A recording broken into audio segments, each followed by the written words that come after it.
ওই জায়গাটা দেখছুন নি কত সুন্দর করে সাজানো হয়েছে। আর ওই সুন্দর জায়গাটার মাঝে বর্দি আমি মনের সুখে হাঁটছিলাম আর ছোট বোন। হ্যালো সবাইকে সবাইকে শুভ নববর্ষের অনেক অনেক শুভেচ্ছা ও ভালোবাসা। গতকালকের ভিডিওটা আজকে আমি আপনাদের সাথে শেয়ার করতেছি। গতকালকে আমরা সকাল সকাল ঘুম থেকে উঠা যা যা কাজ টাজা ছিল সব কিছু হাতাহাতি করে নিয়েছি।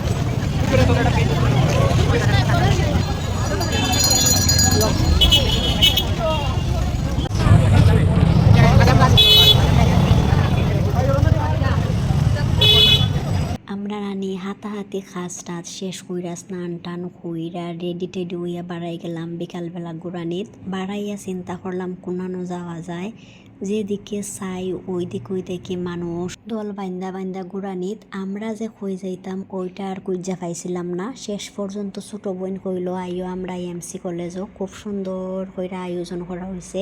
আর আমার ইচ্ছা ছিল ষষ্ঠ যাইতাম, যেহেতু ছোট বোনের কলেজও এমসি কলেজও খুব সুন্দর কইরা আয়োজন করা হয়েছে। ছোট বোনে আবদার করছে তার কলেজে যাওয়ার লাগে। শেষ পর্যন্ত ছোট বোনের কথায় লাফাইয়া লাফাইয়া বর্দি আর আমি ছুটি গেলাম এমসি কলেজও। আর আমরা সাথে আসিল আমার ছোট বোনের বান্ধবী একা।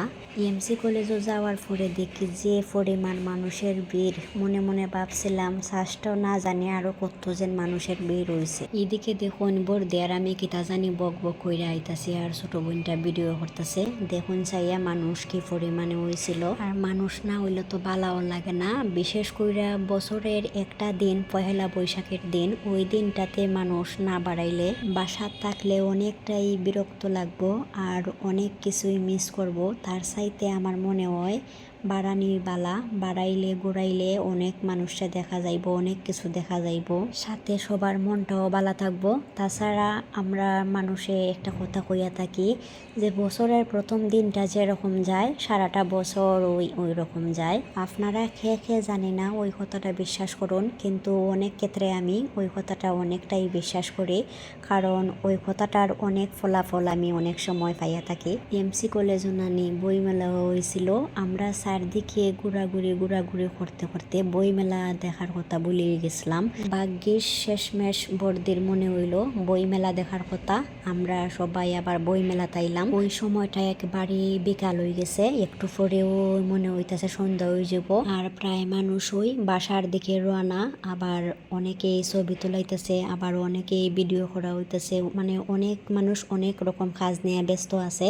যেমন এদিকে আমারে দেখুন আমিও ছবি উঠানি নিয়ে ব্যস্ত। দেখুন চাইয়া আমার অবস্থাটা, একবার বর্দি ছবি উঠাইয়া দিছে। ছবিটা সুন্দর হয়েছে না দেখে আবার ছোট বোনরা হইলাম আর একটা ছবি তুললা দেওয়ার লাগে। সত্যি কথা কইতে গেলে আমার বোনটা অনেকটাই কষ্ট করে। কোনো জায়গায় ঘুরতে গেলে বেড়ানিতে গেলে আমার ছোট বোনটা সব সময় আমারে বেশি বেশি কইরা ভিডিও কইরা দেয় আর ছবি উঠাইয়া দেয়। আর আমিও মাঝে মাঝে চেষ্টা করি ছোট বোনটারে একটু একটু ছবি উঠানির। আমার সাথে ঘুরানিতে গেলে তাই বেশি একটা ছবি উঠতে পারে না, কারণ আমারও ওই ছবি উঠাইয়া দেয় বেশি আর ভিডিও কইরা দেয়। যেহেতু আমরার কোনো ক্যামেরাম্যান নাই, এক বোনই আরেক বোনের ক্যামেরাম্যান। ওই জায়গাটা দেখুন কত সুন্দর, একবারে বাঙালিয়ানা একটা পরিবেশ। সোনের সালা, সোনের বেড়া, ওইগুলা এখন আর তেমন একটা দেখা যায় না। ঘুরতে ঘুরতে সারা এমসি কলেজ ওই ঘুরাইয়া দেখে নিলাম। শেষ পর্যন্ত পানির এমন পিপাসা লাগছিল, চোখের সামনে আইসক্রিম দেখা আর ধৈর্য ধরে থাকতাম পারলাম না। আইসক্রিম লইলাম আর খাইয়া খাইয়া ফনাতীর্থ দেখলাম। ফনাতীর্থ খাওয়ার একটাই কারণ, দেখুন ওই পুকুরটার চারপাশে মানুষের কি পরিমাণ ভিড়। আইসক্রিম টাইসক্রিম খাইয়া আমরা এমসি কলেজ থাকি বাড়াইয়া সিএনজি দিয়ে আইলাম রাকিব আলী হসপিটাল। রাকিব আলীর সামনে গিয়া দেখি সব অনুষ্ঠান শেষ। আমরা আসলে আইতে আইতে লেট হয়ে গেছিল। আর এখানেও দেখি শেষ পর্যন্ত ঝিলমিল একটা বেলুন, ওই বেলুনটাও আছে। আর আমার ছোট বোনটা বেলুনটা নিয়ে একটু খেলা করছিল, এটা দেখতে আমার খুবই হাসি পাইছিল।